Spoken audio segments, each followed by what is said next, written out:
Hello tout le monde, j'espère que vous allez bien et bienvenue dans cette petite vidéo du vendredi. On va parler de BTC et d'Ethereum, on va parler vite fait d'ADA et de Sol aussi, on va parler de Avax et Luna tant qu'on y est, mais on va commencer directement par l'analyse de BTC sur la plateforme de notre recherche Spencer Prime XBT. Alors, tout se passe bien. Honnêtement, dans les vidéos de lundi, j'étais un peu down, j'étais en train de dire oh là là, je sais pas comment ça se passait, c'est un peu lent. Tant qu'on n'a pas cassé les 38, bah, ça sert à rien d'être bear.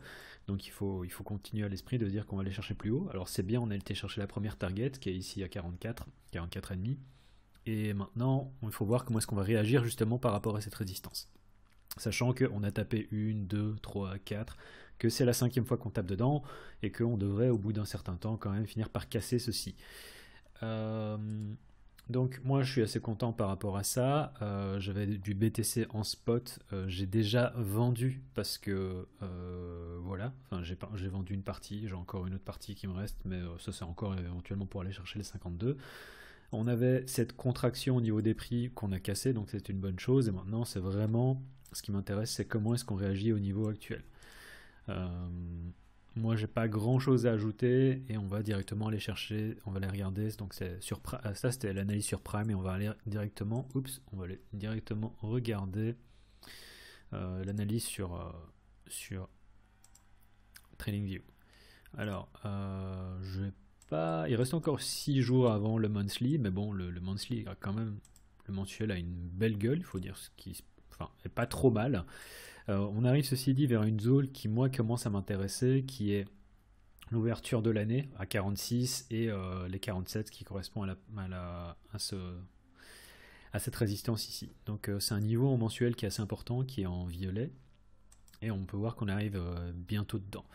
Maintenant, en hebdo, bah, on est potentiellement en train de casser ici cette résistance, donc ça c'est une bonne chose, et à partir du moment où on arrivera à casser ça, on se situera entre ces deux niveaux, qui pour moi, les 46, au-dessus de ça, on va aller chercher les 51-52.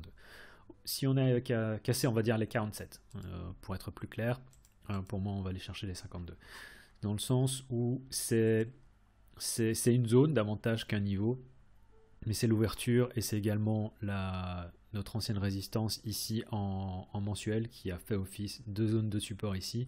Donc on peut considérer que toute cette zone ici, c'est la zone vraiment qu'on va devoir casser à partir des niveaux où on est actuellement.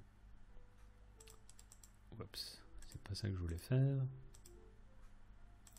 Donc si on regarde simplement, bah, on est dans la partie supérieure du range et comment est-ce qu'on veut réagir? J'ai pas envie de shorter ça. Maintenant, si on a un truc du genre fake out, on a deux petits bounce, on réintègre en dessous, il y a éventuellement de quoi shorter pour se dire on a une première target ici, voire carrément chercher bon, deuxième target ici. Et ben après, il faudra voir comment est-ce qu'on réagit ici. On n'est pas encore là, on est loin de là, on a quand même un marché qui est compliqué mais qui va dans le bon sens. Je veux dire, c'est la première fois qu'on a une consolidation depuis le dump qu'on a eu depuis novembre, hein, donc il faut se rappeler que de novembre à fin janvier, pardon, on a fait 50% et là on est encore au sein de ce range. Donc j'ai pas envie de crier victoire trop vite, mais il y a des choses positives. J'ai vraiment envie de voir comment est-ce qu'en weekly on va terminer la semaine, et si on termine la semaine justement au-dessus de ce niveau, au-dessus des 43, vraiment des 43, ce serait assez positif. Maintenant, on peut voir que là, on te dit, on est pile poil sur le niveau, et j'ai envie de voir comment est-ce qu'on va réagir ici. Et en fonction de ce qui se passe, soit on va commencer à évoluer au sein de cette borne, et on va travailler le niveau dont je viens de parler, de 46-47, et au-dessus de ça, on va aller chercher plus les 52, voire peut-être aller chercher dans cette zone, mais c'est un peu trop tôt pour le dire. Mais globalement, vraiment, Bitcoin, ça se passe bien. Ethereum, on va d'abord regarder Ethereum contre BTC. J'en ai parlé, je pense, je sais plus où j'en ai parlé, je pense, plus ou moins, il y a une semaine ou deux. J'avais commencé à dire, ok, mon biais sur Ethereum est vraiment en train de changer, dans le sens où, pour moi, on est vraiment entre ces deux niveaux, pour moi, maintenant. Et on rentre dans... Je crois que c'est quand on avait cassé ce niveau ici, Et j'avais dit, voilà, Ethereum, c'est bon pour moi. Je suis plus bear, je suis pas encore bull, mais je suis pas bear pour autant. Je crois que c'était même avant, en fait, c'est quand on avait cassé ça ici. Et j'avais dit, bon, pour moi, la downtrend, elle semble s'effacer, pas encore au profit d'une uptrend, mais on est en train éventuellement de former quelque chose, c'est-à-dire c'est downtrend, range, pour ensuite effectuer une uptrend qui viendrait casser cet ancien sommet. Donc je suis pas encore super bull sur Ethereum, et j'achèterai pas ici. J'avais déjà dit la semaine passée, de toute façon, vu qu'on était plus ou moins au même niveau, j'avais dit je suis pas chaud pour acheter ici. Mais si on a une retrace, honnêtement, on vient chercher les 0,68 ou plus bas. C'est le moment où justement, moi je commencerai à me dire ok, on est dans une zone d'accumulation intéressante pour Ethereum contre BTC. Donc ça j'aime bien. Et si vous voulez vraiment, c'est vraiment dans cette zone-ci que j'achèterai. Donc entre en dessous, hein, même 67 à 65. Et bah, le stop, ce serait ici en dessous. À partir de ce moment-là, on se dit ok, on est peut-être mal barré pour si on commence à se retrader ici en dessous. Mais je suis positif. On est dans un range, on a pas mal on a eu une force acheteuse et ça se passe assez bien. Il y a tout le merge qui se met éventuellement en place, enfin qui va arriver. Hein, ça j'ai pas trop de doutes. Et donc du coup, vu que je suis pas chaud pour acheter ETH BTC, bah, je suis pas chaud pour acheter ETH USD non plus, mais je considère que c'est positif. Maintenant, j'ai envie de voir comment est-ce qu'on va réagir de 1 plus ou moins à 3002 et au-dessus de ça, au-dessus de 3004. Donc on a tout ce niveau, pour moi, dans lequel on a tapé, si on regarde vraiment une fois, ça c'est pas un vrai retest. Et là on fait si ça c'était un premier retest, deuxième, allez troisième, c'est peut-être éventuellement un quatrième retest, même si ça je considère que c'est pas un vrai retest. Et je pense qu'on va avoir une réaction. Je pense pas qu'on casse en dehors de ce range sur Ethereum, notamment à cause de ETH BTC qui à mon avis va chuter. Pas chuter énormément, mais va faire une petite retrace. Et du coup, Ethereum va probablement faire un peu du surplace. Et si maintenant BTC commence à dumper, enfin je dis dumper, mais fait une retrace qui serait pas énorme, hein, qui nous remettrait peut-être à 42, 41, à partir de ce moment-là, bah, Ethereum également pourrait retracer et je serais davantage intéressé par acheter dans la zone on va dire dans cette zone entre 2008 et 2009. Donc pour le moment, pour moi, il n'y a rien sur BTC ou Ethereum, dans le sens où je suis en attente vraiment. J'ai pas envie de shorter ça, sauf si sur BTC, comme j'ai expliqué, on a ce double fake out. J'ai perdu les niveaux, donc c'est pas. Bah, je vais le dessiner ici. C'est si on a un bounce et ensuite qu'on réintègre, là je pense qu'on a de quoi prendre un short en disant qu'on mettra le stop ici en dessous pour aller viser 41-42. Ça fait pas grand chose hein, en termes de short. Je pense pas qu'on vienne chercher à nouveau les 38, mais bon, c'est pas impossible non plus. Ça ferait paniquer pas mal de gens, je pense. Je pense pas que ça arrive. Là, éventuellement, il y a de quoi prendre un short pour aller chercher 41-42 et voir comment est-ce qu'on va réagir si on commence à avoir une petite base qui se forme pour ensuite remonter encore ici. Et à partir de ce moment-là, on devrait avoir un breakout définitif.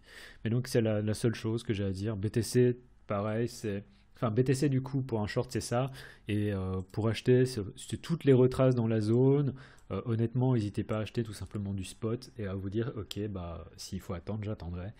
Ethereum, BTC, pour ceux qui ont déjà du BTC et qui veulent échanger contre de l'Ethereum, je pense que sur la retrace qu'on pourrait avoir à 67, 66, ça peut être intéressant.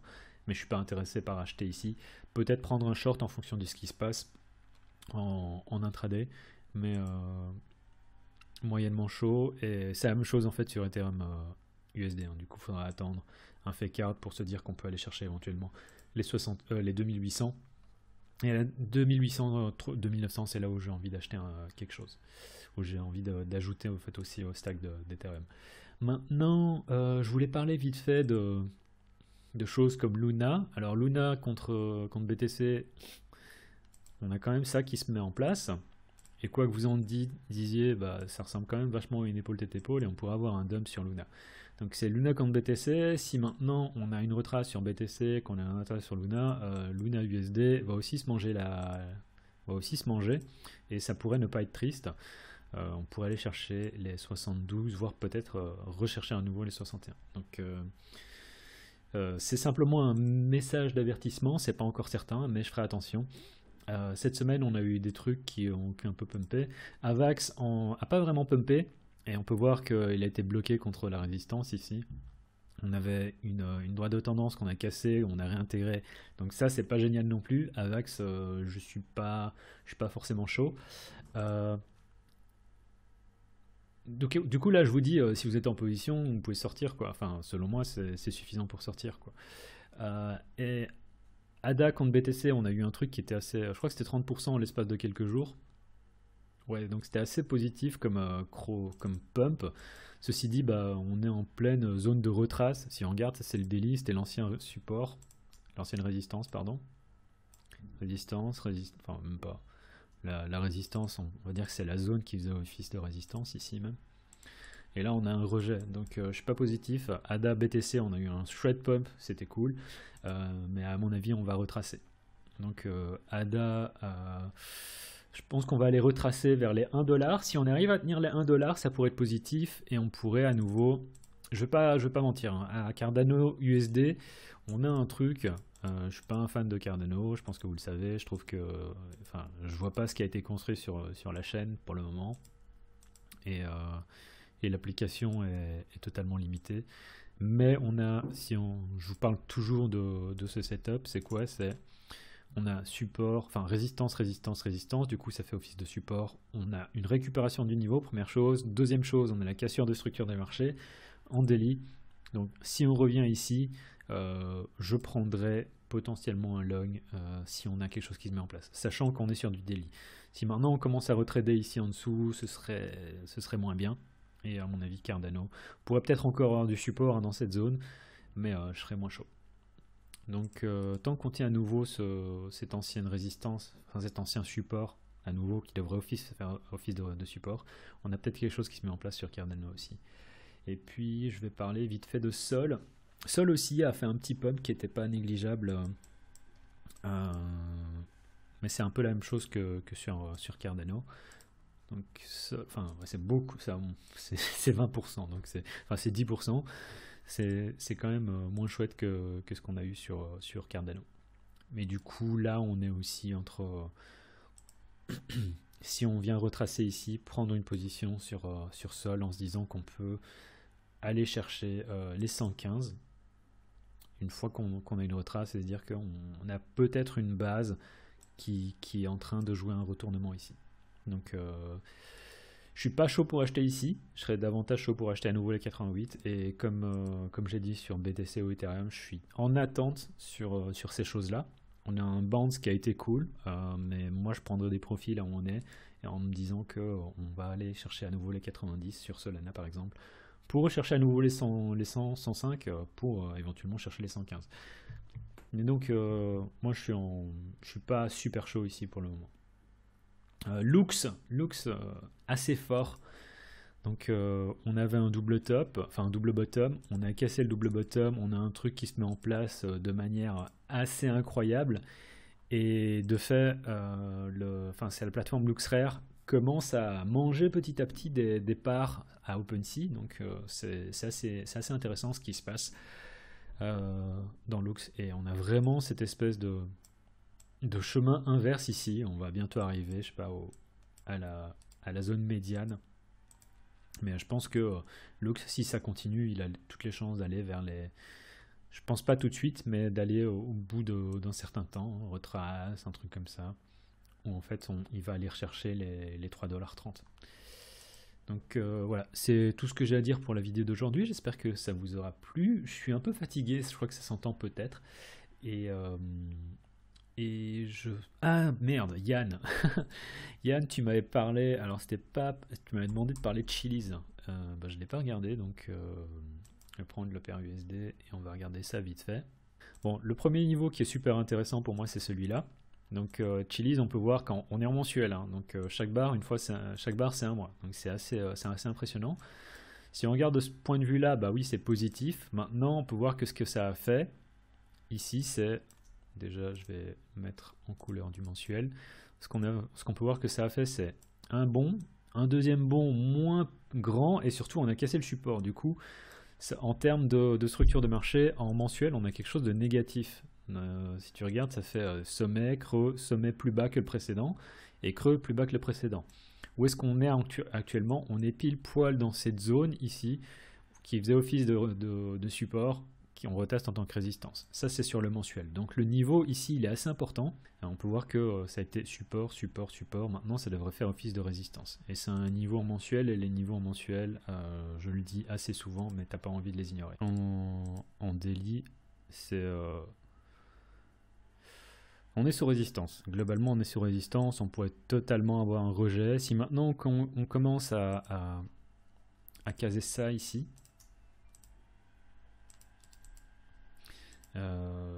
c'est-à-dire on récupère le niveau, on casse ça, je me dis qu'on peut repartir sur quelque chose de positif.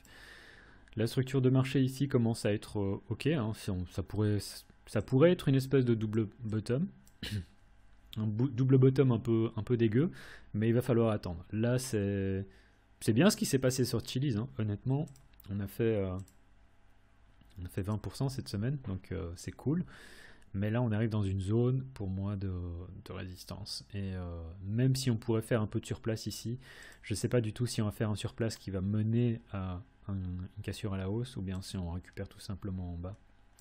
Donc compliqué pour moi. Mais si tu veux, je vais regarder vite fait UTK, parce que tu me demandes toujours de regarder UTK, mais de toute façon, je pense que tu as les niveaux.